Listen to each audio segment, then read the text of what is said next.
Good afternoon.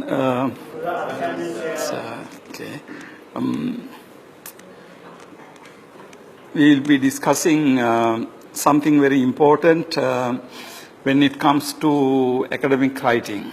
So, here fairly long handout you have here, but I will be conducting my discussion based on this document, but at the same time I have a very brief summary just to summarize the whole thing. But basically I will be discussing this aspect with you, and also maybe we will look at some of the exercises in this chapter so that we can be more clear about it. So fallacy is an error in reasoning. Although a fallacy is logically false, psychologically a fallacy may have an attraction and hence persuasive. This is the reason why many tend to be convinced by fallacious ways of arguing. Now, fallacy is a logical term. Okay, what it means is fallacy is a wrong way of arguing. Usually in logic, what you do is we argue to prove something, and fallacy is a wrong way of arguing. But this wrong way doesn't mean necessarily certain involving logical principles, really, but more in our thinking. When we write, we tend to try to convince people not from proper means, by improper means. So when we study what fallacy, different fallacies, you will see what is meant by that. So interesting thing is fallacies are logically false, but psychologically very strong. What it means is sometime if you want to convince something of somebody, correct reasoning may not be of much help, but maybe incorrect reasoning can be more helpful. For example, say one person says something. If you want other people not to believe him, then you don't talk about what he says, but you talk about his character. I mean, his character may have nothing to do with what he says, but on the other hand, if you have something bad to say about his character, then people don't accept what he says. But his character or his, say, behavior may not have something to do with. Now, for example, in different situations, like if you take political scene, in politics, suppose somebody is trying to be the political leader, and then if you can prove that he has a girlfriend in addition to his wife, now he will be disqualified.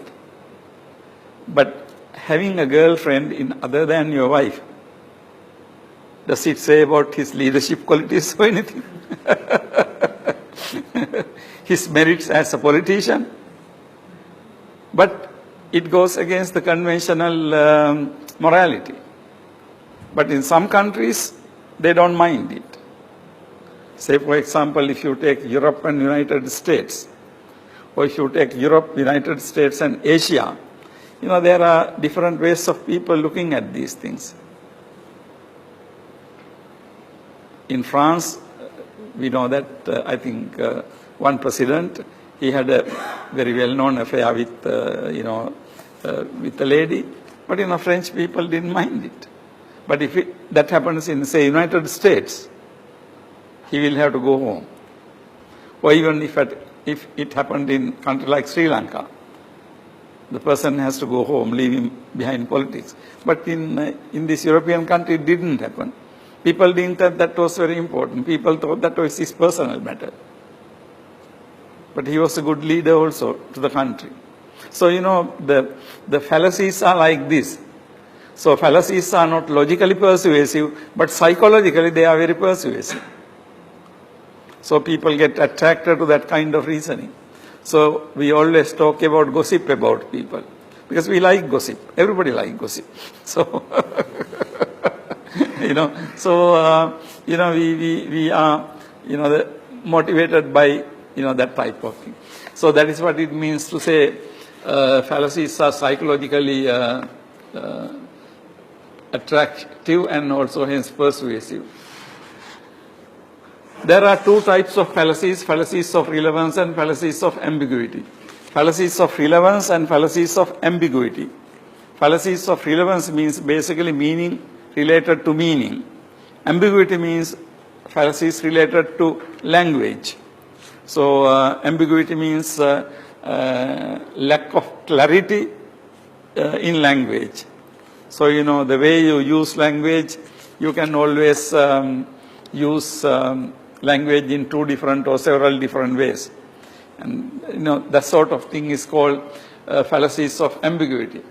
The first type occurs when the premises are not relevant to the conclusion, even though they may be true.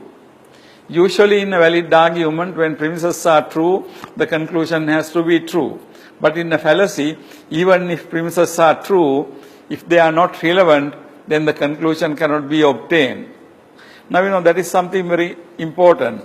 Usually when you study arguments, we say that if all your premises are true, then conclusion has to be true, right? Usually premises are true, conclusion has to be true. But in a fallacy, the premises can be true, but conclusion doesn't mean that the conclusion is true. As I said, if you want to prove that this particular politician is not a good politician, it doesn't follow from the fact that he is having an affair with somebody. But having an affair with somebody is true. But from that, the conclusion doesn't follow. Okay? So there are instances like this. So the conclusion is not connected to premises. But premises can be true. But premises are not relevant. So therefore we say, unlike in a regular argument where if the premises are true, then conclusion has to be true. Here what happens is, even if the premises are true, conclusion may not be true. And then the next one is fallacies of ambiguity occur when the meaning of the words used are not clear or ambiguous. Okay, these are the two types of fallacies. So in this handout, what I gave you, it starts with what is fallacy. So fallacy is error in reasoning. So I get the same thing in my presentation. As logicians use the word, it designates not any mistaken idea or false belief, but typical errors, mistakes that arise commonly in ordinary discourse and hence render unsound arguments in which they appear. So basically, an argument, whatever its subject or sphere, is generally constructed to prove that its conclusion is true. So the whole point of an argument is to show that the conclusion is true. So in order to prove that conclusion is true, we always give some premises. However, here the issue is that conclusion is not true, even if they are not, conclusion is not true, even if the premises are true. Turn to page 92, third paragraph. It is customary in the study of logic to reserve the term fallacy for arguments which, although incorrect, are psychologically persuasive. Although incorrect, so the argument is incorrect, but it is psychologically persuasive. Some arguments are so obviously incorrect as to deceive and persuade no one. But fallacies are dangerous because most of us are, at one time or another, fooled by some of them. We therefore define a fallacy as a type of argument that may seem correct, but that proves upon examination not to be so. So that is the definition of a fallacy. A type of argument that may seem to be correct. It may appear to be correct, but that proves upon examination not to be true. When you examine, you can see that the argument is not really true argument. It is profitable to study these mistaken arguments. So, it is useful. Then we go to the page 93, fallacies of relevance. When an argument relies upon premises that are not relevant to its conclusion and that therefore cannot possibly establish its truth, the fallacy committed is one of relevance. Irrelevance may perhaps better describe the problem, but the premises are often psychologically relevant to the conclusion, and that explains their seeming correctness and persuasiveness. How psychological relevance can be confused with logical relevance is explained in part by the different uses of language distinguished in chapter 2. Okay, it goes on like that. So basically what it means is fallacies are psychologically relevant, but of course logically they are not relevant. So there are two things called psychological relevance and logical relevance. So these are psychologically relevant in a way, but of course logically not relevant. Now we will look at each of these arguments and then we try to understand. Now the reason we are discussing this argument is, of course here we are discussing these things in English language. Also the fallacies of ambiguity, we will be discussing ambiguities in English language, but these ambiguities have to be applicable to your own language. When you write in Burmese, again fallacies of ambiguity will be relevant. But the fallacies of relevance, irrespective of the language, they are relevant to any arguments we are forwarding to prove our point. So the whole thing is academic writing, you have to see as presenting arguments to prove your point. Now when you present argument to prove your point, sometimes these arguments can be based on irrelevant premises. Okay, this is what we are discussing here. Now, number one is argument from ignorance. Most of these the fallacies have been discussed in the Latin language, so there are Latin terms, but we will not be very much worrying about all Latin terms, but we will look at the English term. Argument from ignorance. This fallacy occurs when some statement is taken as true because it has not been proved false, or to take some statement as false because it has not been proved true. Genetically, it has to be genetically, not generically. Genetically manufactured food is good because it has not been proved bad, and vice versa. Now what is this argument from ignorance? Argument from ignorance means, look at page 93 under number 1. This is the mistake that is committed whenever it is argued that the proposition is true simply on the basis that it has not been proved false, or that it is false because it has not been proved true. We realize upon reflection that many false propositions have not yet been proved false, and many true propositions have not yet been proved true. And thus, our ignorance of how to prove or disprove a proposition does not establish either truth or falsehood.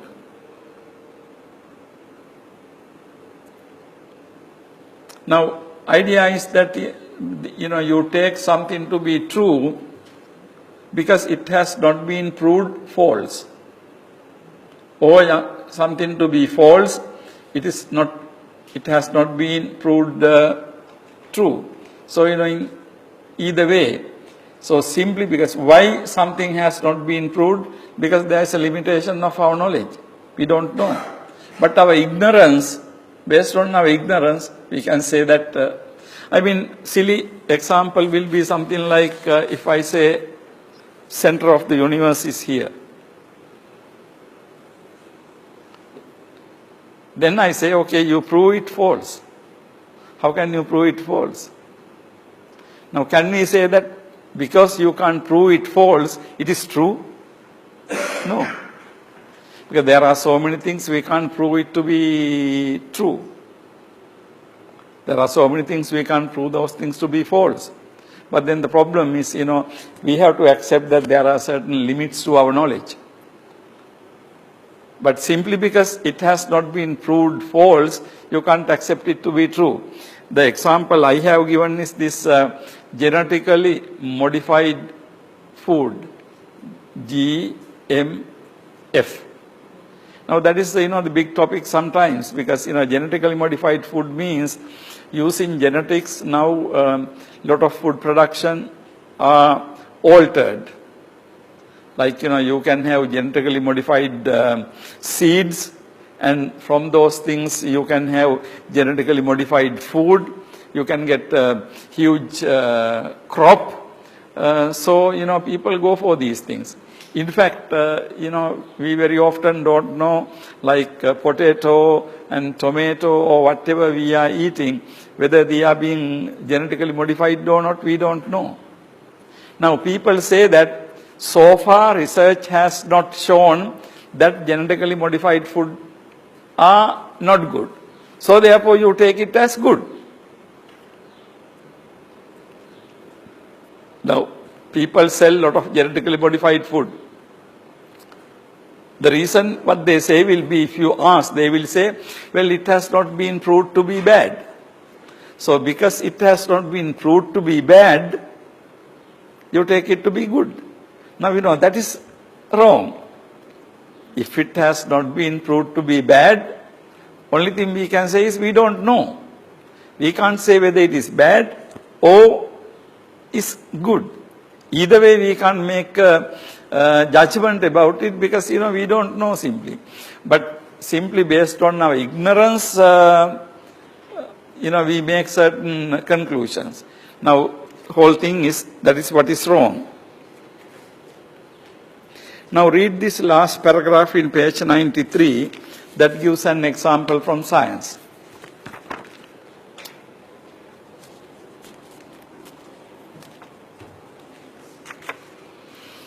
Famous in the history of science is the argument ad ignorantium, that means argument from ignorance, given in criticism of Galileo, when he showed leading astronomers of his time the mountain and valleys on the moon that could be seen through his telescope.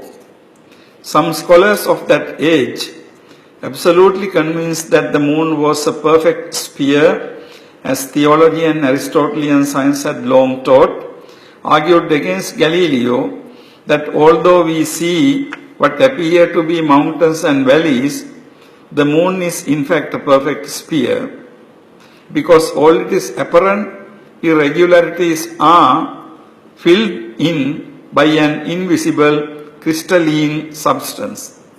And this hypothesis, which saves the perfection of the heavenly bodies, Galileo could not prove false. Legend has it that Galileo, to expose the argument ad ignorantium, offered another of the same kind as a caricature. Caricature means a joke. Unable to prove the non-existence of the transparent crystal supposedly filling the valleys, he put forward equally probable hypotheses that there were rearing up from the invisible crystalline envelope on the moon and even greater mountain peaks, but made of crystal and thus invisible. And this, he pointed out, his critics could not prove false. Now, of course, if you read carefully, what it means is when Galileo looked through his telescope at the moon, he saw some, the irregularities and what looking like mountains and valleys. Now, up to that point, it was Aristotelian science and Christian belief. According to that, moon is a perfectly flat surface. Now, according to Aristotle, an Aristotelian thing was accepted by Christianity. Now, then it becomes religion. So, according to religion, moon is a flat thing. But what Galileo saw is moon is not flat, it has mountains. Now, that is why actually Galileo had to withdraw his discovery. because otherwise he was to be excommunicated from the church. But anyhow, now if you believe moon as a surface, flat surface, then you have something like this. But what Galileo saw was something like this. But then other scientists said that, who did not want to believe that, they said that although they look like mountains, all the mountains are filled with invisible substance. Invisible, you can't see it. Then how do you say if they are filled with some invisible thing? Now, if the other scientists say it is filled with invisible things, then how can Galileo disprove it? Because it is invisible. So Galileo could not disprove. But on the other hand, the people who said that, they also cannot prove it. But simply they said that although it looks like mountains are there, those things are filled with some invisible, cannot be seen substance. And then Galileo said that there are even more higher peaks, but even those things are filled with invisible, so you can't see them. So, both Galileo did the same thing, but he did as a caricature in the sense to show that, it is a foolish thing to maintain that argument. So simply, when you look at, the scientific example, you can see that people bring up argument simply based on ignorance. So you can't prove it to be wrong. So simply because you can't prove it to be wrong, you will have to accept that it is right. Simply that is wrong. So, so there are many things like that. Now there is one important thing, look at the page 94 bottom, which I have underlined. There is one special context in which the appeal to ignorance is common and appropriate. Now, although appeal to ignorance is wrong, unacceptable, there is one instance where appeal to ignorance is accepted. Now, what is that? In a criminal court, when an accused person is presumed innocent until proved guilty. Accused person is presumed innocent until proved guilty. We adopt this principle because we recognize that error or convicting the innocent is far more terrible than that of acquitting a guilty. And thus, a defense in a criminal case may legitimately claim that if the prosecution has not proved guilt beyond reasonable doubt, the only verdict possible is not guilty. You know about it, right? The whole idea is that in the criminal code, the accused is considered to be not guilty until he or she is proved guilty. Now, there is the same thing in the Vinay, right? In the Vinay also, if it has not been proved, the person is not considered to be guilty. So you can charge a person, but you have to prove. So until the person is proved guilty, he is considered to be innocent. Right? But then according to this logic, of course, it has a problem, right? How can you consider the person to be guilty simply because you have not proved it? But on the other hand, you have not proved that he is innocent or guilty either way. You have not proved either way. But in the criminal court, they adopt this because the point is this. If the most that can happen is if you think that the person till he is proved guilty is not guilty, sometime you will have to discharge the criminal person. However, if on the other hand, if you had to taken as guilty, convict innocent person, then it will be very bad. Although criminal goes without punishment is in a way okay, but if an innocent person has to be convicted, given punishment, that will be very bad.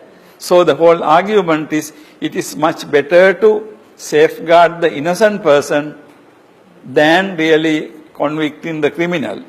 Because the whole point is, even if you let the criminal to go, that's bearable, because you can't really justify an innocent person being convicted. Okay. Now this is the basic idea. So in that sense, one exception for this argument is this criminal court argument, where you consider someone to be innocent till that person is proved guilty. Okay, that is number one fallacy of argument from ignorance. So based on the ignorance or lack of knowledge, you consider something to be good or bad, true or false, whatever. Okay, page 95, the next argument is the appeal to inappropriate authority. Appeal to inappropriate authority. Appeal to inappropriate authority, this fallacy occurs when irrelevant authority is referred to in order to prove one's conclusion. You must use this particular toothpaste because this great actor is using it. Now, this this type of argument you see very often in advertisements. Now, in order to sell a product, what you do is you say that that particular actor, that particular film star is using it. Now, because the film star is so popular, people will buy that. But the fact that something is used by a popular film star, does that mean that it is a good thing? It is only used by a popular person. Why you put that kind of advertisement? You put that type of advertisement because that advertisement works. That advertisement, when ordinary people are really carried away by that. In the world, companies spend millions of dollars on advertisement. So you always take a very popular person in that country. Now I remember one time when Michael Jackson was living, he appeared in Coca-Cola advertisement. So what he does is, in advertisement, he just looking like drinking a Coke bottle. In the actual fact, Michael Jackson never drink Coca-Cola. But he was offered so much money, I think 20 million or something those days, long time ago. So he just appears to be drinking Coca-Cola. But why Coca-Cola company is spending, if we, say $20 million to get this advertisement? They know that they can earn much more than 20 million if you put Michael Jackson in the advertisement. But so people buy it simply because Michael Jackson drinks it. But Michael Jackson in his personal life, he never drank Coca-Cola anyway. But still people buy it because of that. Now that is a perfect argument for appeal to inappropriate authority. Now, at the same time, we must know that appeal to appropriate authority is good. We can't live without that. Suppose I am feeling sickly, then I go to a doctor. Doctor says, okay, Asanga, you have this disease and you have to take this medicine. Now, is there any way for me to really know it, whether it is true or not? Okay, if I really not sure about the doctor, what I do is I go to another doctor. How if that doctor also say, yes, you have that problem, you have to take, then what? I will take the medicine. But do I really know that I have that disease? No. So, we have to go to appropriate authority. So there is no doubt about that. About my health, doctor knows better than me. About my legal thing, lawyer knows better than me. So in society there are so many things other people know better than us. So we rely on them. But simply because a popular person says that I am suffering from this illness, I don't accept that. Because appropriate authority is okay. Because I don't think any one of us can live without appropriate authority. Because we, in our day-to-day life, we rely on so much on expertise. If my car is broken, I take it to the garage. So the garage man is better authority on the car. Right? So, like that. So, appropriate authority is okay. But inappropriate authority means there are many people who are well known in other fields But, we consult them, their opinion. But, that doesn't have any kind of validity. Medical doctor saying about medical things is valid. But medical doctor saying to us what kind of refrigerator you have to buy, that has nothing to do with that. Sometimes, very famous sports stars, like in the country, come and say, okay, use this toothpaste, use this thing. Because they know that simply because of their popularity, people buy those things. But, that is what is called inappropriate authority.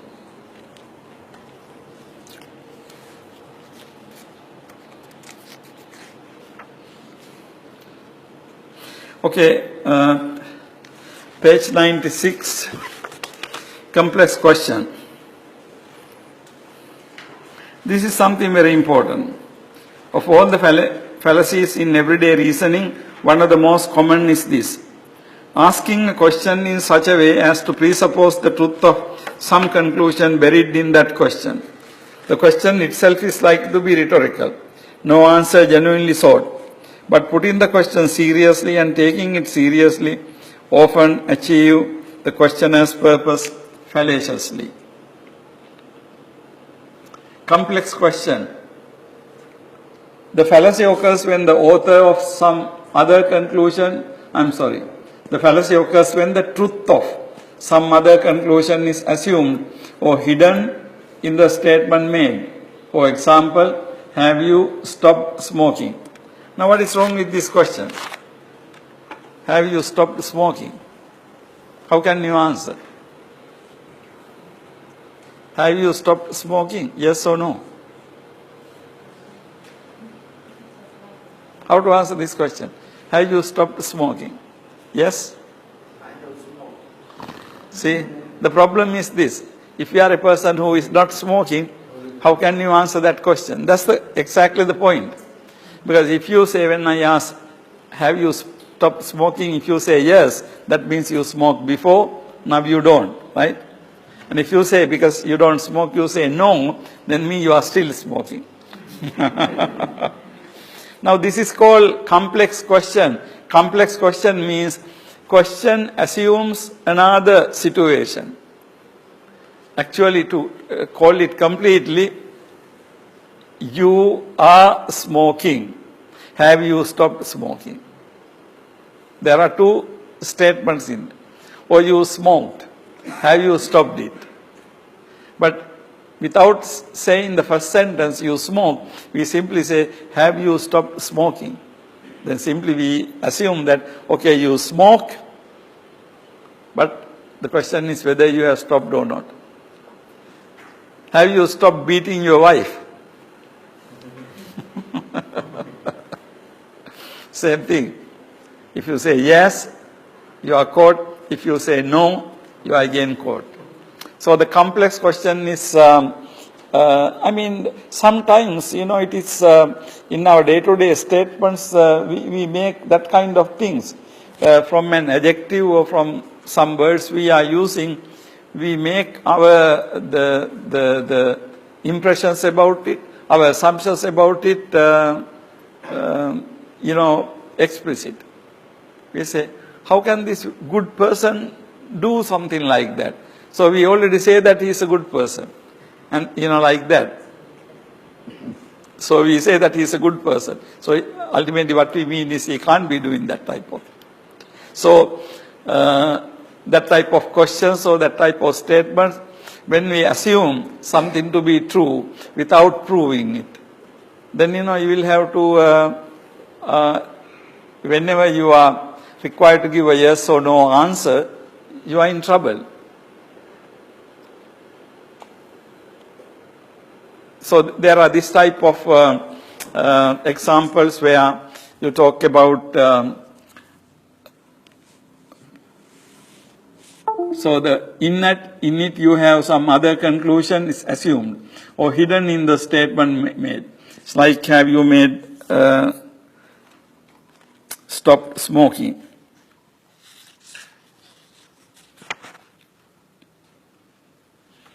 Now, in page 97, next page, you have example for that.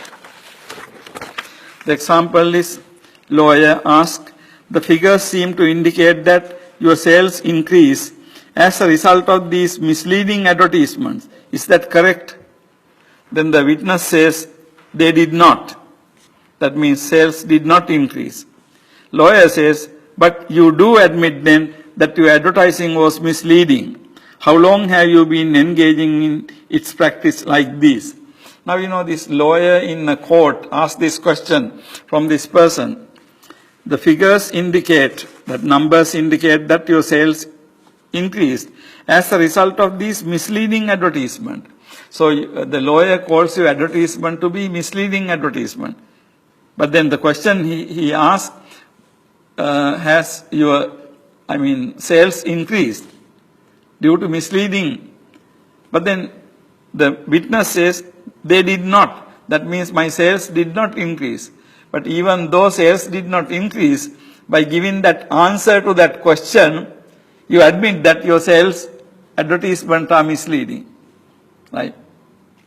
Now, this is, I think, what Buddha meant when Buddha classified the question as, say, something like vibhajya vyakaraniya.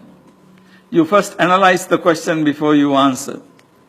Vibhajya vyakaraniya. Some questions are to be patipuccha vyakaraniya, ask counter question. So this type of things can be even that, but more appropriately, this can be vibhajya vyakaraniya. You have to analyze the question before you answer. Now, when the lawyers said that you're misleading advertisements, the person should have really said, no, my advertisements are not misleading, but still my sales did not increase. But when you just directly answer that question, then you indirectly admit that your advertisements are misleading. That's something like that. Number 4, argument ad hominem. Ad hominem, this fallacy occurs when instead of the relevant facts, the person who is representing the argument is targeted. Instead of the relevant facts, you are targeting the person. What X says is false because his moral character is questionable. Now, in an argument, you don't consider who the person who presents the argument. Actually, any kind of statement can be either true or false, not on the person from whom it is coming. Okay? Sometimes we tend to think so. If a very big person says something, we take that to be true. If a very small person, insignificant person says something, we don't accept. But whether something is true or false doesn't depend on the person who is saying that. If something is good, something said is good, that depends on the statement made, not the person, really. Okay? That is logically, but of course in society we accept this. If a person who is considered to be very important says something, we tend to believe that.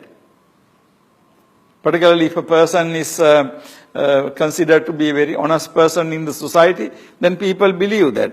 But sometimes these honest persons, people can say dishonest things, right? Wrong things. Sometimes it is possible. So therefore, ad hominem means you target the person, not the statement. Ad hominem means against the man, against the human being. That means you don't look at the content of the argument, but you look at the statement who is making it. Sometimes in society we do that because it depends on the things. Suppose you are the Buddhist monk and you are preaching Dhamma, then people expect you to be also a good Buddhist monk, right?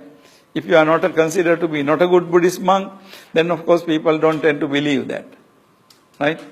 But then on the other hand, it depends on, if it is on something else, then whether you are a good Buddhist monk or bad Buddhist monk doesn't matter very much, because what you say is not something moral, something related to what happened in the road or, whatever general things. So depending on, what you say, So particularly this happens when it is, content is something to do with morality, good things. So when the bad people say good things, you don't tend to believe it. Right? You don't tend to believe it because simply, but on the other hand, bad people can be telling good things, right? That's possible. But in society, generally, people don't accept when bad people say good things because you think that, that is totally impossible.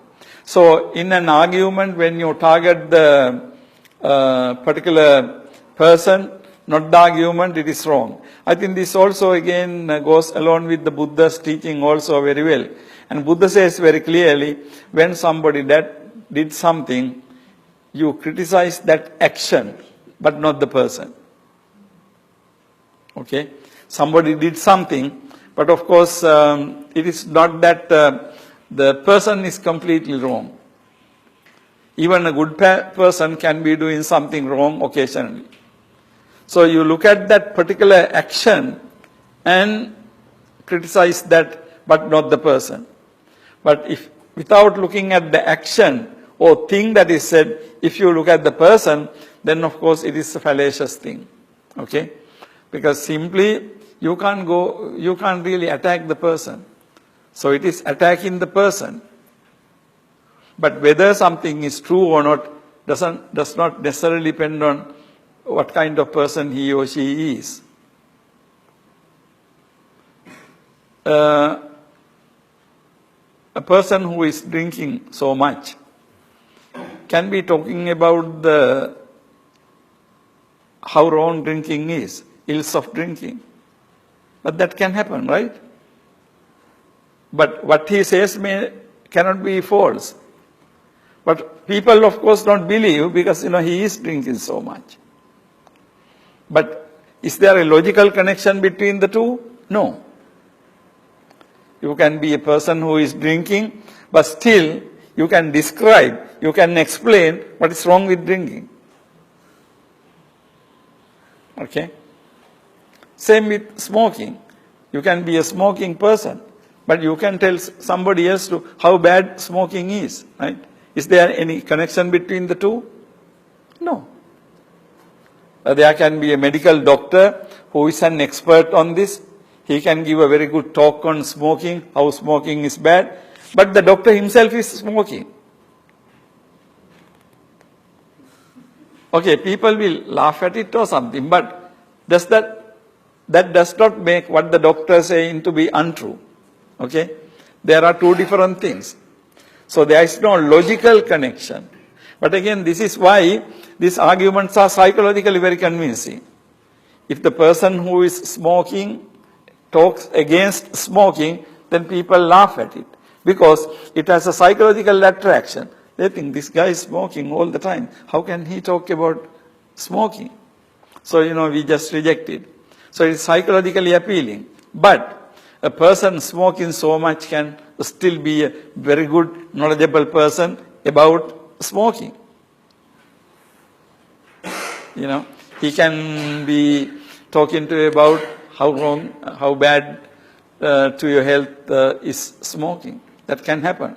So, there is no logical connection. But don't misunderstand. I am not saying that only the logical connections are in the life. In our life, there are psychological connections, psychological persuasion. So, particularly when it comes to moral things, if you are an immoral person, when you talk about morality, people don't try to believe it. But this applies to more to the factual things or irrelevant things. Right? So, depending on the people. So therefore, whenever argument is presented, if you criticize the person who presenting argument, not the argument itself, then it is the argument is against the man, against the human being. Ad hominem argument. Usually there are very often this Latin term is used, ad hominem argument, okay? Because that Latin term is very familiar in English logical language also. So you say ad hominem. So ad hominem argument means you always look at the person, not the argument. But in the proper argument procedure, you don't consider the person. You just look at the argument. If the argument is logical, sound, then you accept. Otherwise, you reject it. Okay. Now, that is the basic idea, ad hominem argument. Now, example is what XA is false because his moral character is questionable.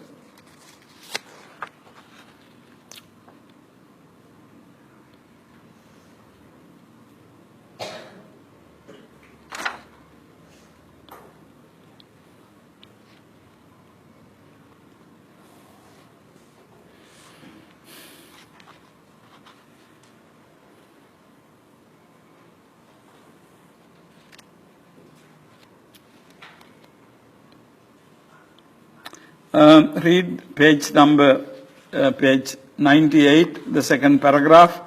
There are some examples for that. There are many variations on the patterns of ad hominem abuse. Of course, sometimes the opponent is abused for being of a certain persuasion, an atheist or a communist. Sometimes the conclusion is condemned simply because it is one shared by persons who are believed to be vicious or bad character.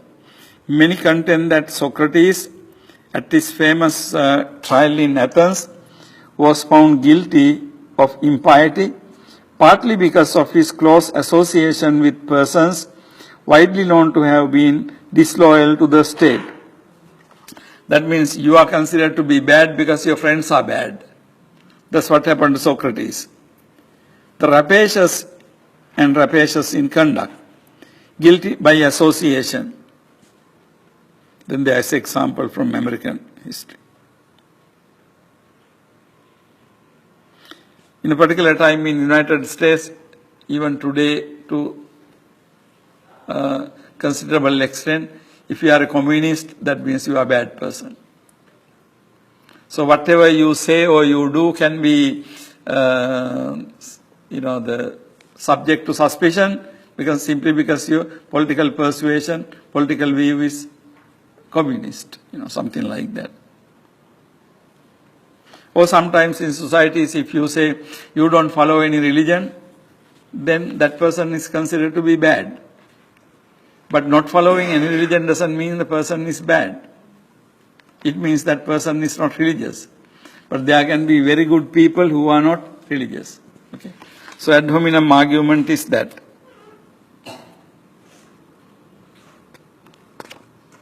And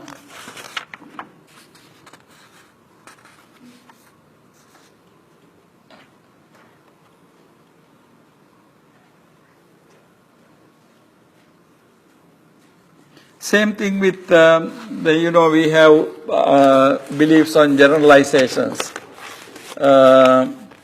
Now, if you in the English literature, if you read Shakespeare, in Shakespeare's the plays, Jewish person is always a bad person. So then you consider Jewish people to be bad people. Like that. Sometimes we have generalizations. So if a Jewish person says something, then you take that to be bad. Simply because, like that communist thing. So there are that type of situations. A political candidate, it may be claimed, must support a given policy, since it is a policy explicitly defended in the platform of his party. Such argument is irrelevant to the truth of the proposition in question. So the fact that many people support something is one thing, but that doesn't prove that it is true. So these are two different things.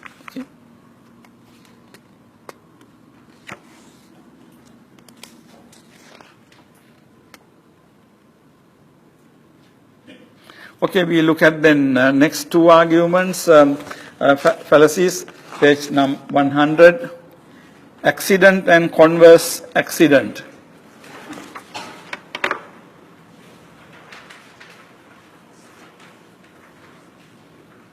Accident, the fallacy occurs when the generalizations are applied carelessly to particular situations or individuals. Generalization, particular things. Because all Buddhists by definition observe 5 precepts, X being a Buddhist, X observes 5 precepts. Then what happens is, accident means generalizations are applicable to particular individuals. That means you take one group of people, so we say certain generalizations. As I said earlier, if you say all Jewish people are miserly, he is a Jew, therefore he must be miserly. Now that type of beliefs people had long time ago. But even today, about ethnicities, about certain categories, people have some common things. And then you say German people are very intelligent. So X is a German person, therefore he is intelligent. Is that right? It's really simply generalization, because you first generalize, and then after generalizing, you attribute that to particular people. Because now, same thing we can say all Buddhists observe 5 precepts. That's a generalization. But that doesn't mean that any individual particular Buddhist is observing 5 precepts. Because that's a generalization attributed to particular people. The opposite is converse accident. This fallacy occurs when the generalizations are made from particular situations or individuals. When one person in a country stole your money, you conclude that all persons in that country steal. Now again, what happens is a particular case, you are applying it to generality. Suppose you visit one country, in that country, your pocket is picked by somebody. Then you say to people, don't go to that country, people are stealing. Okay. But it so happened that only one person stole your pocket. Right? But then you say, don't go to that country, people are, But your implication is that everybody in that country is stealing. But that's not true. So it is what is called converse accident. Like, first you have the generalizations applying to individuals. Next one you have individual things are made generalizations. With 1 or 2 experience, and very often people do that. You visit a country one time in your whole life. But people talk about so many things about it. But how do you know? You see one very clean place, oh, that country is very clean. Or you see one very unclean place, oh, that country is very unclean. People make that kind of, so logically, those can be persuasive. Because if I say I went to that country, I saw dirt, then it is convincing. But you happen to see only one place dirt, but you didn't see 99 places which are very clean. Or you saw only one place which is clean. You didn't see 99 places that are not clean. So how can you really make, either you take the generalization and you apply the generalization into particular thing, that is one thing, or you take particular things, you apply that into all. So either way, accident and converse accident. So accident is going from generalization to particular things. Converse accident is to go from particular things to generalizations. If you read it carefully, you can see that both are connected. These 2 fallacies arise as a result of the careless or deliberately deceptive use of generalizations. In political and moral argument, and in most affairs of importance in community life, we rely upon statements of how things generally are, how people generally behave, and the like. But even when general claims are entirely plausible, we must be careful not to apply them to particular cases too rigidly. Circumstances alter cases. A generalization that is true by and large may not apply to a given case. Sometimes, you can have a fairly reasonable generalization, but even that generalization will not be applicable to each and individual person. So when you apply generalization to individuals, you have to be very careful. But generalization can be sometimes true for larger number of that group. So for example, we say that in a particular country, women's literacy rate, how many women can read? We can say like 25%. But that doesn't mean that every woman you meet is, out of that 25%. It so happens that you are going to a university, every woman in the university can read. So your conclusion is wrong. But your conclusion as a whole country, only 25% of women can read, is still true. So you go to the marketplace or you go to the road, if you interview people, then you will see that not all people can read. That's true. But although it is generally true that only very few people can read, but that is not applicable to any particular person. Maybe that person can read. So generalizations are very carefully handled, right? Because we go by generalizations.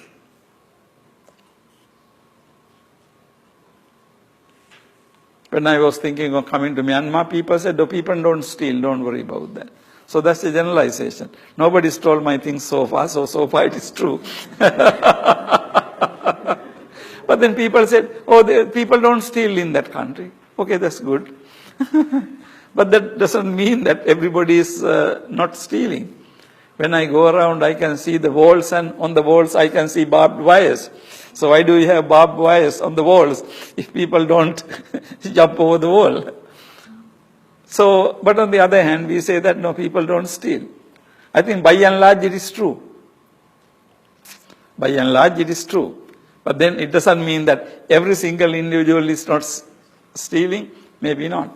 So, accident and converse accident is, very important, the two fallacious arguments.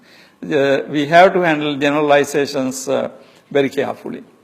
So from generalization to particular things, from particular things to generalization. Either way it can be wrong.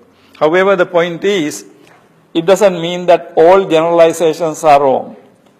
In order to understand a particular society, particular situation, we need generalizations. We need generalizations. But then, because generalizations give you some impression, some idea about a particular situation. But it doesn't say, we have to be careful, that is what it means.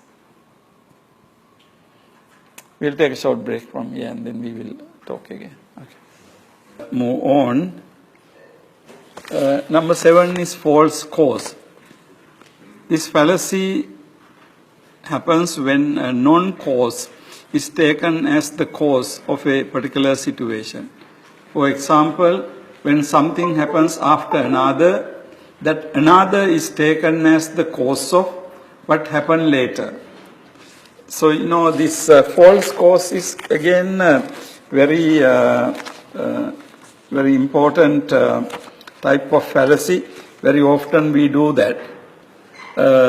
When the actual cause is there, you don't take the actual cause, but you take some not really relevant cause. Particularly this happens when something happens after another, that another thing is taken as the cause of what happened later. So something happens early and something happens later. Now when you have something happens early and something happens later, usually you think that what happened early is the cause of what happened later. But it may not be the same. Sometimes there could be a causal relation. Is it not working?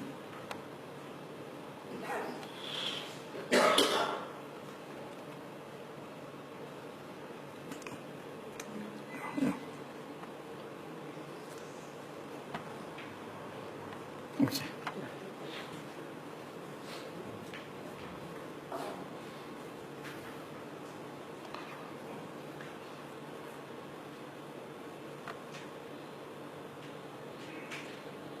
Okay, false cause.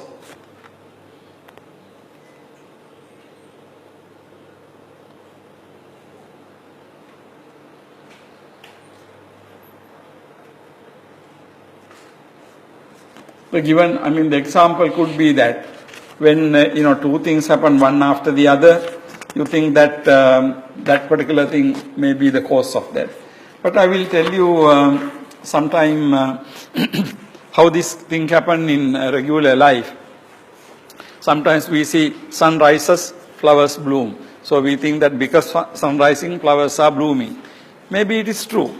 But there can be other situations when something happens first and it always happens in the next thing after that. But that doesn't necessarily mean that it is the cause. So now this situation is something to be careful. For example, suppose okay, from Sagaing somebody want to go to live in Myanmar. Okay, now this we say a girl in a family want to go to Myanmar, Yangon. Then family says that no, you should not send her to Yangon. But then okay, she is sent to Yangon. And once she is sent to Yangon, something happens. Then you say that okay, it happened because you sent that person to Yangon. But two different things don't have anything to do with each other sometimes, right? Okay, you send this person to a very busy town in Yangon and she gets involved in the car accident or something. You see that if she was in the village, she will never had a car accident. It could be true, but on the other hand, the reason is not sending her to the Yangon. Two don't have anything to do with that. So sometimes, one of your uncles say that, oh no, she should go to Yangon. But then we find fault with that man. She went because you said, so you must be responsible for it. But no. But that type of thing happens in our life all the time, right? Simply because you did that, and what happened after that, everything you think that because this person was sent into Yangon, that is why it happened. Or this person was sent in abroad, that's why it happened. So you see that's a false cause. Why you got involved in the accident in a car accident? Because you were just looking at the sky and walking on the road. So the car knocks you down. It could happen anywhere, not only in Yangon. So like that. So there can be certain things we go for, something not really the actual cause of something. In a popular usage, a popular way of thinking, you always have that type of thinking. So something happens first and something happens next and you always think that, A caused B. It could be or it could not be. So false cause is a very important logical fallacy we have to be careful about.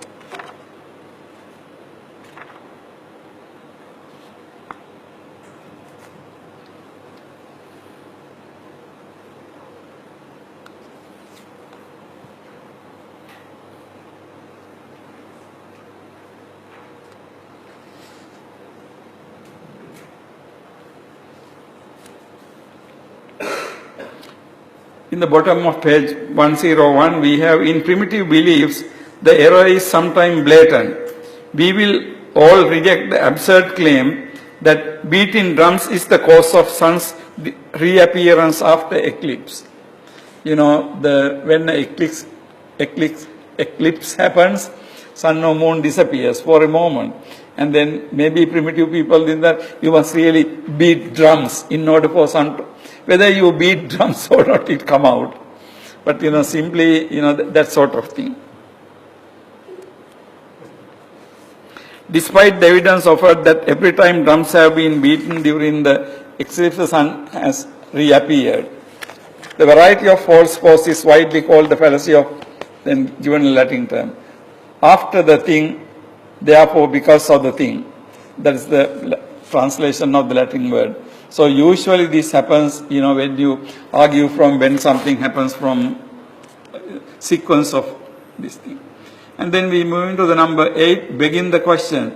This fallacy occurs when the truth of what is to be proved is assumed beforehand, or when the conclusion is stated in the premises. In other words, actually in academic writings, this is a very, very important fallacy. Begin the question.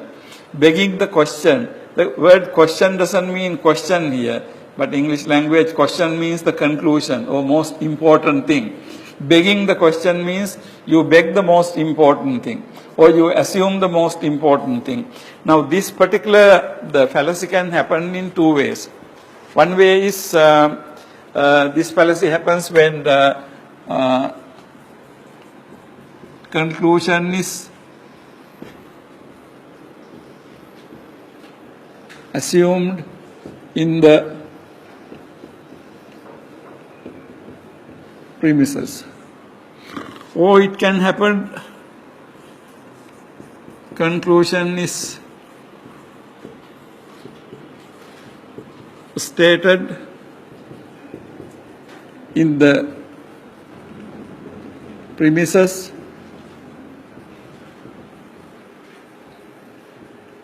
in different words. Or the same thing can be happen, begin the question, was called circular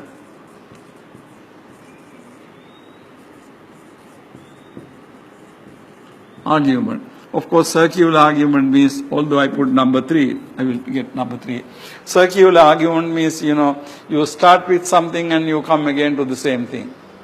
But then number 1 is conclusion is assumed in the premises. The truthfulness of the conclusion is assumed in the premises. Then of course it begins the question. Actually, in any deductive argument, you remember when I was discussing deductive argument, I said in a deductive argument, conclusion is included in the premises. All human beings are mortal, Socrates is human. Conclusion is Socrates is mortal. But even you don't have to state the conclusion. If you get the 2 first premises, you have the conclusion. In that sense, we can say any deductive argument begs the question. Okay? Any deductive argument begs the question. But that is not considered to be the serious violation. Although technically, any deductive argument has to have its conclusion contained in the premises. Now, any deductive argument, mathematics, 2 plus 2 equals 4. But when you see 2 and 2, it is 4. 3 and 3, it is 6. So in that sense, any deductive type argument can be begin the question. But the more important thing is conclusion stated in the premises in a different words. Okay. Simply we can say something like, we are not perfect because we are imperfect people.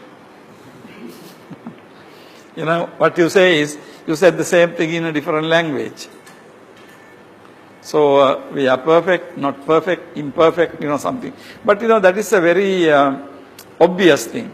But in philosophy, there are certain pretty subtle ways of committing this fallacy. Now, for example, in Western philosophical writings, we see something like this.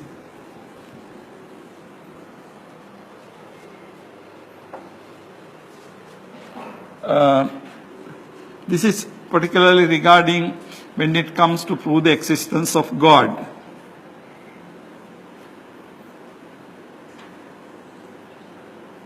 It's something like this. God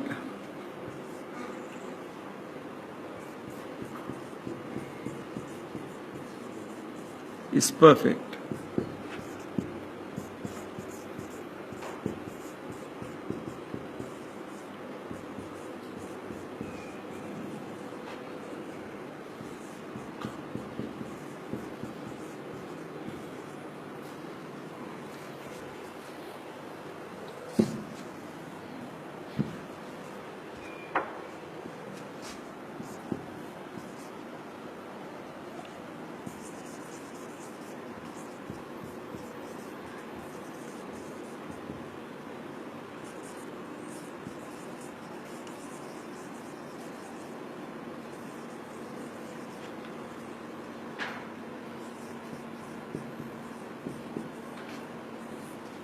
If you look at this argument, we say perfection includes existence, or perfection is included in existence.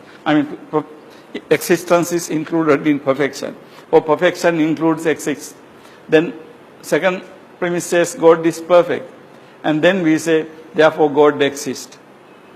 Now if you really look at carefully, what we want to prove is God exists. But the moment you say perfection includes existence and God is perfect, actually you beg the question, because you have assumed this conclusion in these premises, because you say perfection includes existence. Okay? Or we can say God is perfect as number 1, as number 2. If we say God is perfect, perfection includes existence, therefore God exists. Actually, it becomes clearer if you put this here. So you can say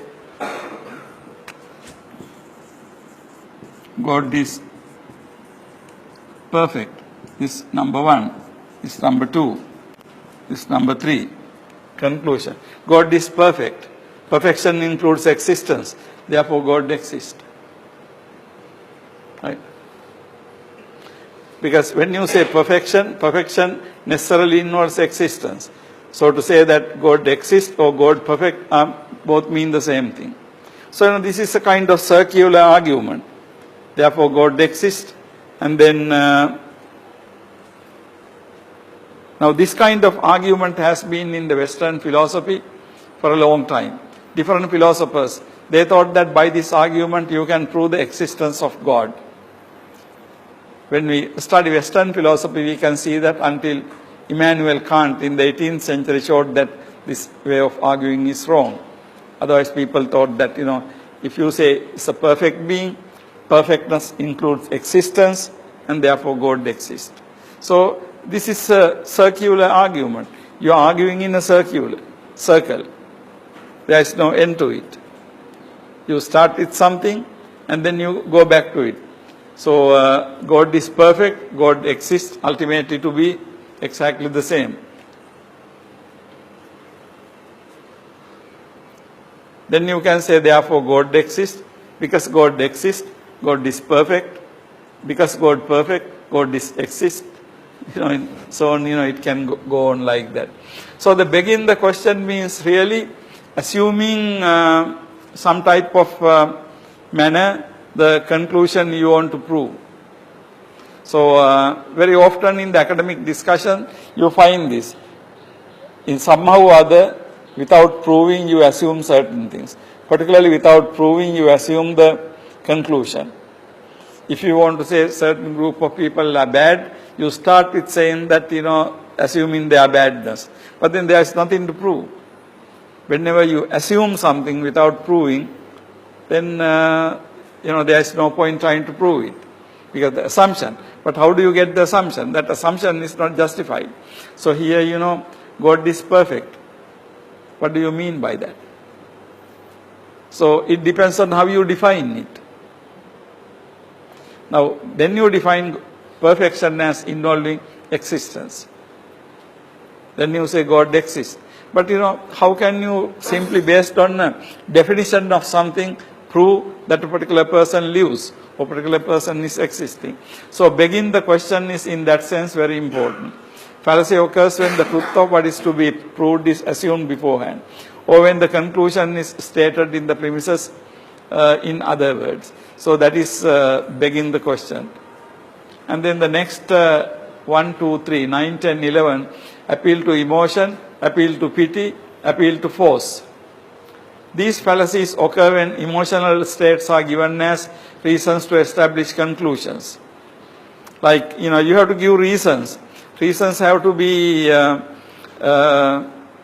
rational things. But sometimes we use emotional things. We say you must buy this product because this product is made in our country.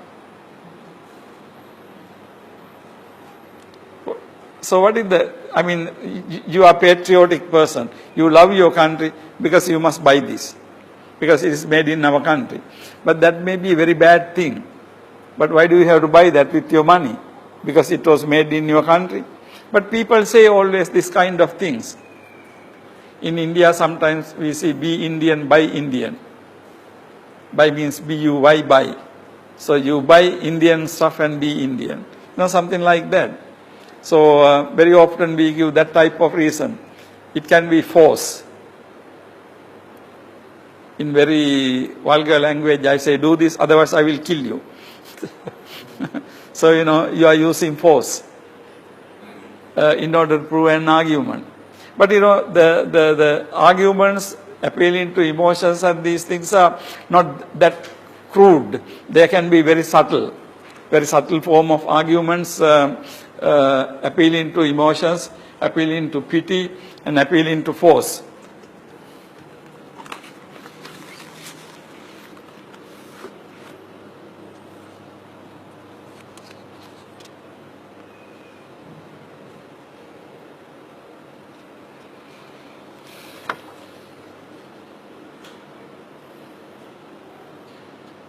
Appeal to emotion is page 103. Appeal to force and pity, force, emotion. These three fallacies, although common enough, are also evidently fallacious. The argument ad populum, the appeal to emotion, is the device of every propagandist and every demagogue. It's fallacious because it replaces the laborious task of presenting evidence and rational argument with expressive language and other devices calculated to excite enthusiasm, excitement, anger, or hate. So particularly in political speeches and things like that, and also advertisements, many things you find this kind of appeal to force and appeal to emotions.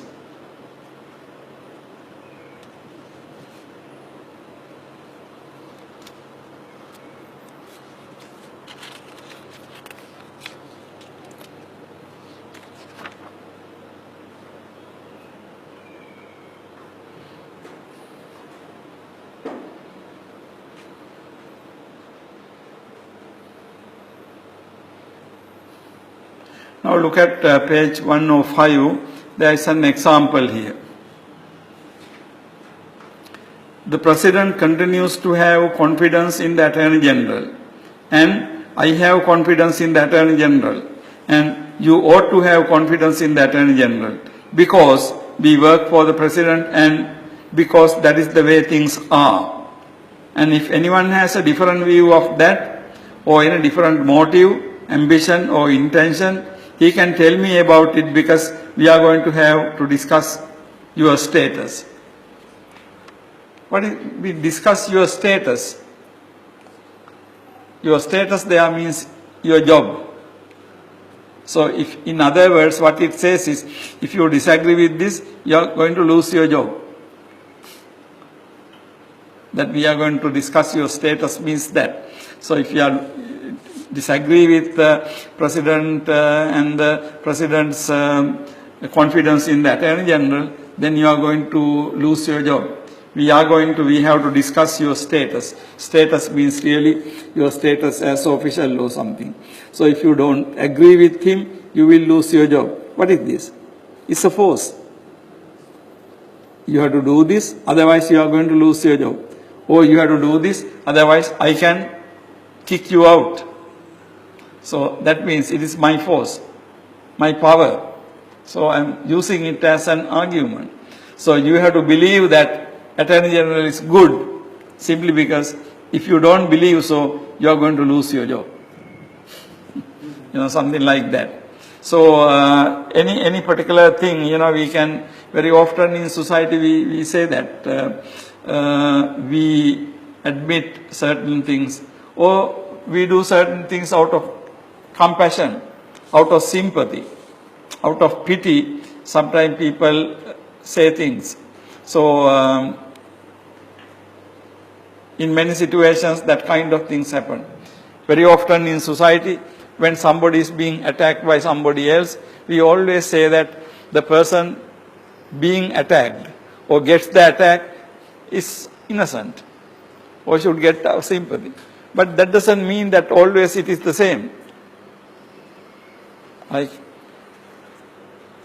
for example, in this Rohingya question in Myanmar, people, they sympathize a lot with Rohingya Muslims, simply because Rohingya Muslims are attacked by others. But does that mean that they are innocent? No. They could be innocent, they could not be innocent. So if you logically look at it, simply because they are being attacked by somebody, those people are not innocent.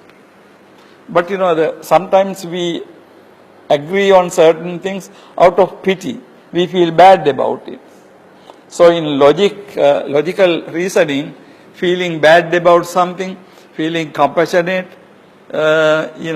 patriotism, all these types of things are not really good reasons. You have to really look for practical reasons. Now that is why, these fallacies are popular. Fallacies are very convincing. Now if I want to sell something to you, if I say that, this is produced in your mother country and, things like that, then you buy it. So that means my argument is successful.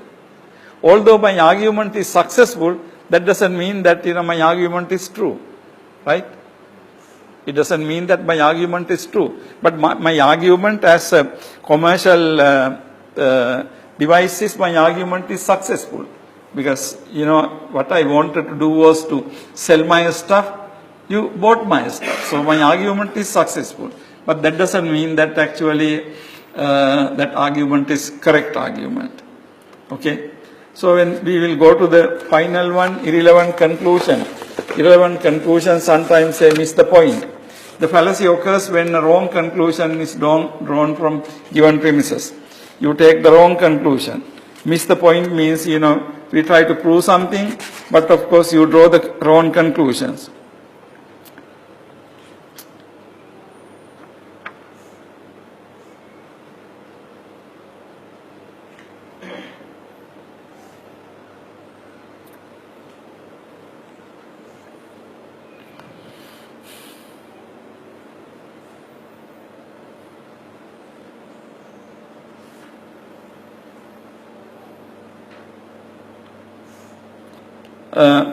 End of page 106, you have the term non sequitur.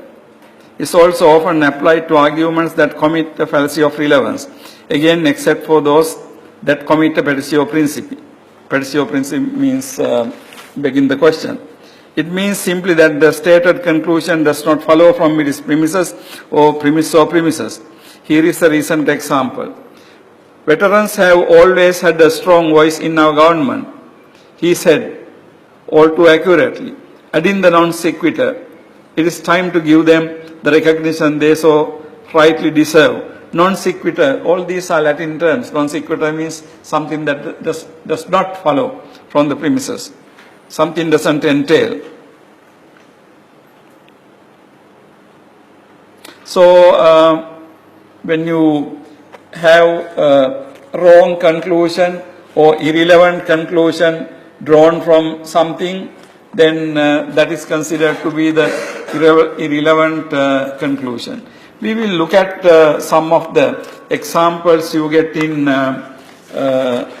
next page 107. Are you in page 107? We will look at some examples. All of us cannot be famous because all of us cannot be well known. Now, what is the conclusion of that argument? All of us cannot be famous, right? When you have because, after because you have the reason. The reason is all of us cannot be well known. Now what is the fallacy there?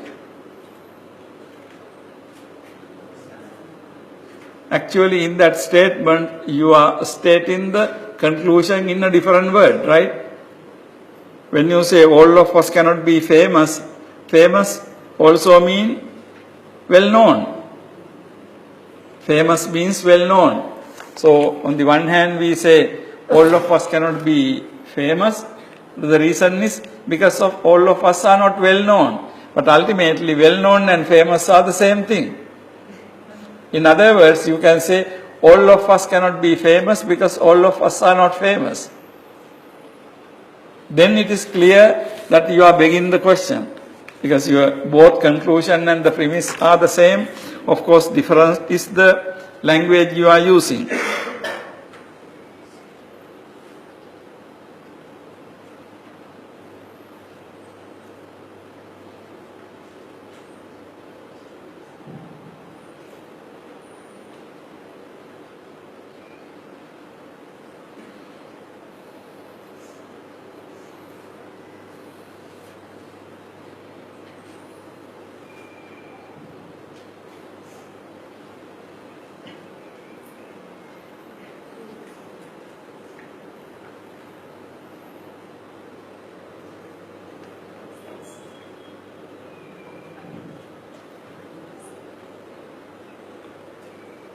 Look at number 5. The Inquisition. The Inquisition means in medieval time in the Christian world, there was authority to punish people who have wrong views. That is what is called inquisition. The inquisition must have been justified and beneficial. If whole peoples invoked and defended it, if men of the loftiest souls founded it and created it, severally and impartially, and its very adversaries applied it on their own account, pyre answering the pyre. Pyre means the fire really. Fire to burn something. Now what is that? The inquisition must have been justified. What is the conclusion of that argument? The conclusion of the argument is the first sentence. Inquisition must have been justified and beneficial. Now what are the reasons given? Whole peoples invoked and defended it. Men of loftiest souls founded it and created it. Its very adversaries applied it on their own. Pyre answering to pyre. Therefore, inquisition must have been justified and beneficial. So if you want to have the conclusion, inquisition must have been justified and beneficial, the reason given are the whole people invoked and defended it. Loftiest souls founded and created it. Even the adversaries applied it. So you are trying to prove this argument that inquisition was good, just appealing to good people, loftiest people. So those are emotions really, ultimately. Or you can also say this appealing to power. Power of people, all people approved it. Loftiest people founded it. Adversaries. But more than power, it is really the emotions. You know, you approve these people, they are so great people, therefore so great people founded it and created it and founded it, then you know it must be good. So if you accept something only based on so great people, lot of people, I mean majority of the people agreeing on something doesn't make it right. Okay? Large number of people can be agreeing on something, but that doesn't mean it is right. In Dhammapada, Buddha says, Dussilohi Bahujjano. Bahujjano Dussilohi. Bahujjano, larger gathering of people or larger majority of people, mass of people are Dussila. So, you know, according to Buddhism, we can say that the fact that, you know, it being agreed by large number of people doesn't make it right. So you can say like that.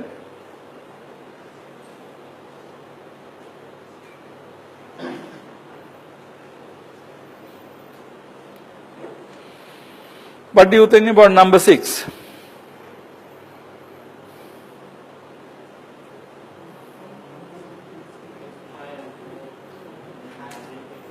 I am all for women having equal rights, said the Bullfight Association president. But I repeat, women should not fight bulls because a bullfighter is and should be a man.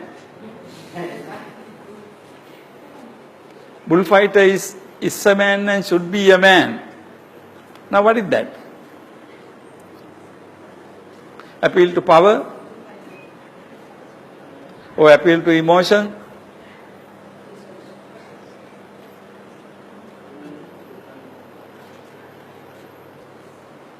Women should have equal rights, but they should not have a right to fight bulls because it is the man's job.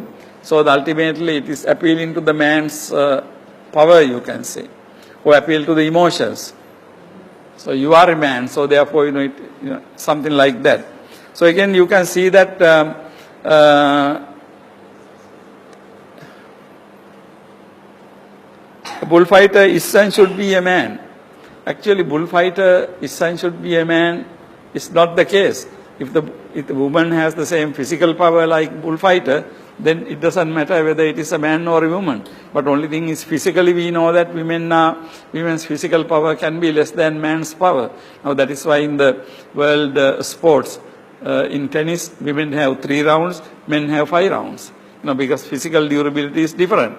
So, there are certain things men are better fit, there are certain things women are better fit. But, it's so the.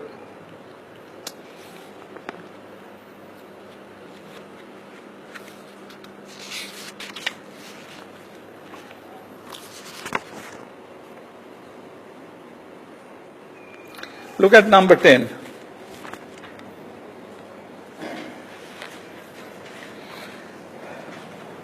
Just read that very carefully. When Roger Babson, whose prediction of the great stock market crash brought him renown, became ill with tuberculosis, he returned to his home in Massachusetts rather than follow his doctor's advice to remain in the West. During the freezing winter, he left the windows open, wore a coat with a heating pad in back, and had his secretary wear mittens and hit the typewriter keys with rubber hammers. Babson got well and attributed his cure to fresh air. Air from pine woods, according to Babson, has chemical and electrical qualities or both of great medical value. Now, according to Babson, like his doctor says not to move, but still he went to his home in Massachusetts, and during the freezing winter he left the windows open, wore a coat with heating pad in back, and had his secretary wear mittens and hit the typewriter keys with rubber hammers. Babson got well and attributed his cure to fresh air. Now, when the Babson, this man got cured, he said that he got cured because of the fresh air coming from woods. Now, is that the real reason why he got cured? Of course, we do not know. But, the whole thing that curing being attributed to fresh air may be the false cause. Because although it is not said that he may have taken medicine and, other things, so the real cause is one thing. But, you can simply say that, okay, simply you don't want to admit that, the real cause. You say that you got fresh air, because of that you got cured. But that doesn't mean that it is the real cause, So there are cases like this.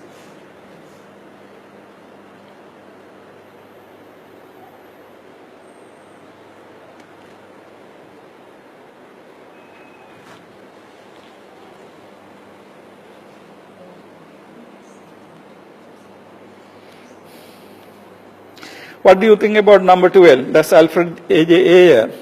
That's a very famous philosopher. What do you think? It is only when it is believed that I could have acted otherwise that I am held to be morally responsible for what I have done. For a man is not thought to be morally responsible for an action that he was not in his power to avoid. What is the conclusion and what is the premise? Tell me the conclusion in that. What do you think is the premise? What do you think is the conclusion?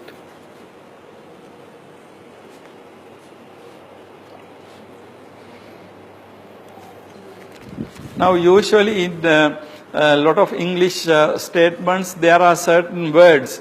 We call them conclusion indicators or premise indicators. Now, when you have because, since, for, this means, for, or some things like that, then that indicates the premise. Here you have for. So the conclusion is actually number 1. It is only when it is believed that I could have acted otherwise that I am held to be morally responsible for what I have done. Why? For a man is not thought to be morally responsible for an action that it was not in his power to avoid. Now there is a fallacy here. What is the fallacy? What kind of fallacy is here?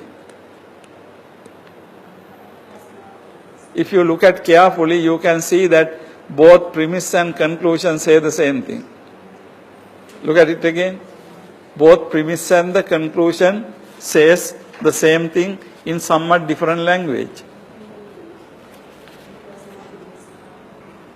Conclusion says that you are morally responsible for something when you know that you could have done otherwise, right? That means if I, in a situation, if I could do something differently, then of course I am morally responsible. But if I did not have a choice, okay, you come and point a gun at me and say, do I have a choice? No. But if there is nothing like that, then I have a choice. So what number 1 says is, you are guilty if you know that you could have acted otherwise. Then only you can say that you are morally responsible. Look at the premise. A man is not thought to be morally responsible for an action that it was not in his power to avoid. Read that carefully. You must see that both premise and the conclusion are the same, isn't it? Don't you see that? Don't accept because what I say, but we can argue against it if you want.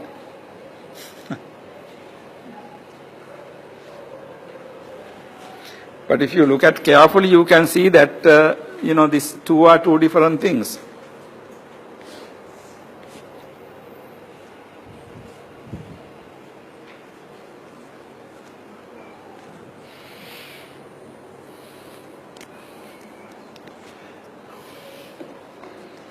I think there is, begin the question, or circular argument, or stating your conclusion in a different words.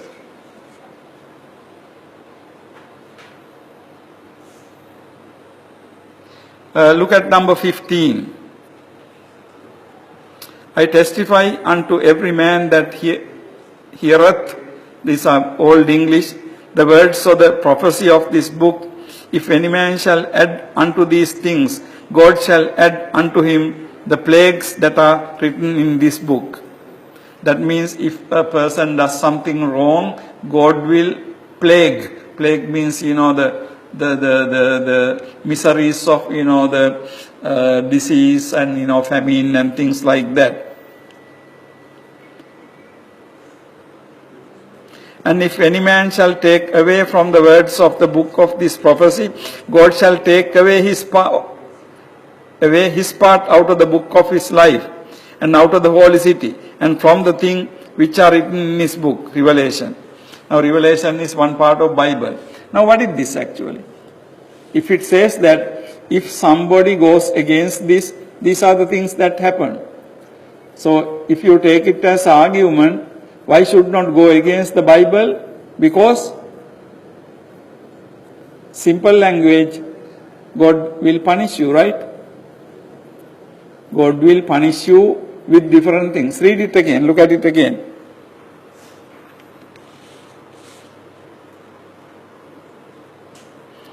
Every man that hear the word of the prophecy of this book, if any man shall add unto these things, if anybody add anything to this, God shall add unto him the plagues. Plagues means disasters. If anybody adds anything to this prophecy, then God will add plague. That means a threat, right? If you do this thing, God will punish you. If any man shall take away from, not add, but take away anything from that, God will take away from him his life and his life in the heaven. So if anybody add to this, God will add plagues. If anybody takes away anything from this, God will take away his life and his next life and all that. So ultimately, how the argument is proved? This argument is proved by appeal to force, power of God. So you simply accept the premise because you are afraid of God. Now, not only this Bible, but if you look at Quran, actually if you read Quran, you can see that Quran, practically every paragraph is ended with a curse. If you don't do this, if you don't believe this, the curse of God, curse of Allah befall on you. You must read Bible and Quran actually, in order to get some idea about those religions. So in Quran, you can see even more clearly, in Quran, practically every paragraph is, ended with the curse. Curse of God.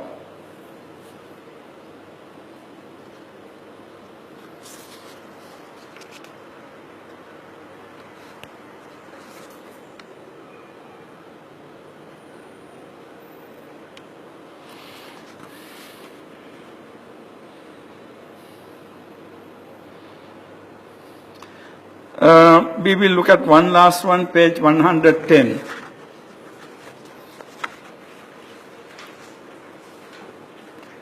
Look at number 1 in the section 2.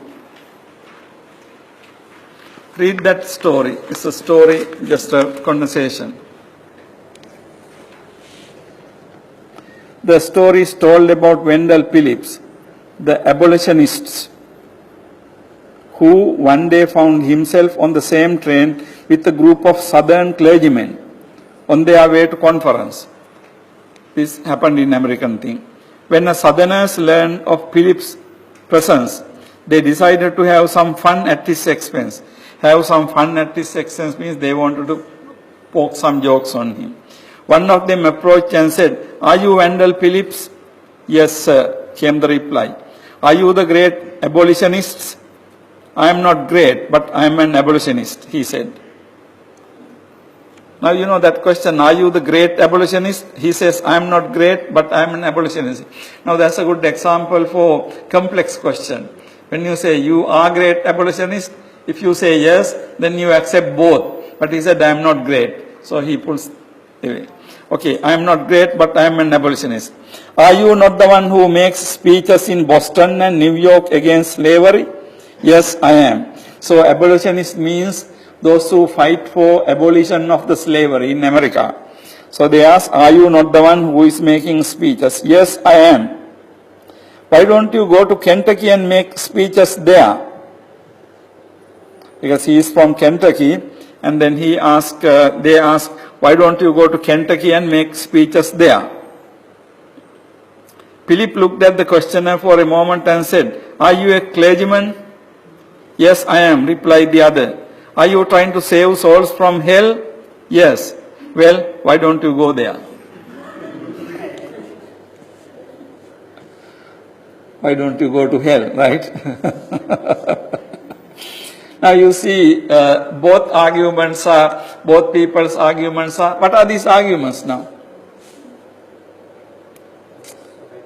Out of the fallacies we learn, what can you say about these fallacies?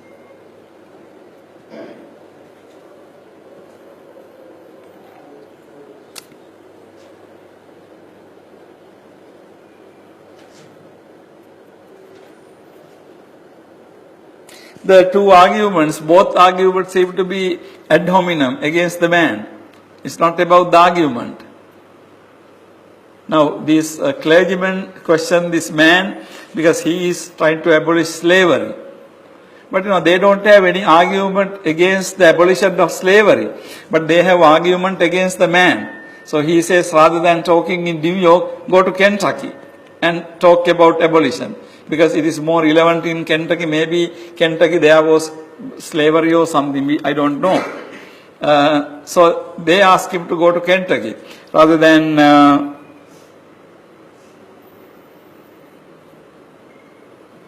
okay. And then this man in turn asking clergyman, are you the clergyman? Then are you trying to save souls from the hell? Then why don't you go to hell? So that means again, there is no argument for or against whether you can save souls from the hell. But simply, it is against the person. I mean, these are very good jokes. Actually, if you look at this story, it has a very good joke, both sides. But if you take it as a logical argument, then there is a fallacy there. Do you see it? So logically there is a fallacy.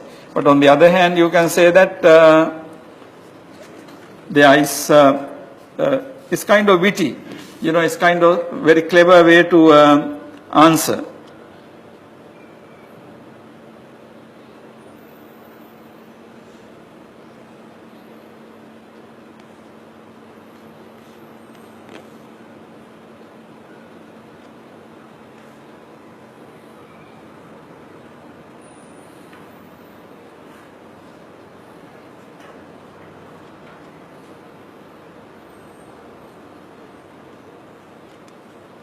We will look at one last one, page 111, number 10.